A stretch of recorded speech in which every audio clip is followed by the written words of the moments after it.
दुपारनंतर चिपळूणमध्ये देखील पावसाचा जोर वाढलेला आहे आणि त्यामुळे वाशिष्ठी आणि शिव नदीच्या पाणी पातळीमध्ये प्रचंड वाढ होते। मी आता सध्या आहे जुना बाजारपूल या परिसरामध्ये आणि आपण पाहताय की इथला जो बाजारपूल आहे त्या बाजारपुलाला वाशिष्ठी नदीचा पाणी जे आहे ते टेकलेलं आहे। खरं तर आता दुपारनंतर भरतीची वेळ आहे आणि त्यानंतर चिपळूणमध्ये जे पाणी आहे ते पाणी भरण्याची शक्यता वर्तवण्यात येते आहे। मुसळधार पावसाचा जोर कायम आहे। घाट परिसरामध्ये गेल्या 2 तासापासून जोरदार पाऊस पडतो आणि त्यामुळे या नदीच्या पाणी पातळीमध्ये झपाट्याने वाढ झाल्याचं चित्र सध्या बघायला मिळतंय। प्रशासनाकडून नागरिकांना सतर्कतेच्या सूचना देण्यात आलेल्या आहेत। संपूर्ण शहरामध्ये प्रशासनाची जी टीम आहे ती सतर्क असल्याचं पाहायला मिळतंय।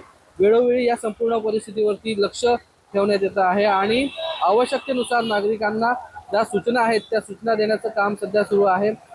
गुहागर असेल, चिपळूण असेल, खेड असेल किंवा दापोली असेल या संपूर्ण परिसरामध्ये दुपारनंतर प्रचंड पाऊस पडतोय आणि त्यामुळे इथल्या जनजीवनावरती मोठा परिणाम झाल्याचं सध्या बघायला मिळतंय।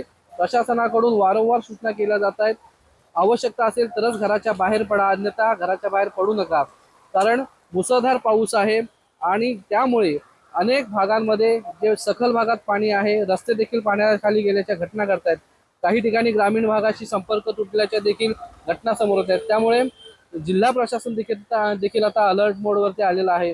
एकूणच जर पाहिलं तर हा पावसाचा जोर जर कायम राहिला तर कुठेतरी परिस्थिती जी आहे ती पूर परिस्थिती निर्माण होण्याची शक्यता इथे निर्माण झाली। स्वप्नील घाग, एबीपी माझा, चिपळूण, रत्नागिरी।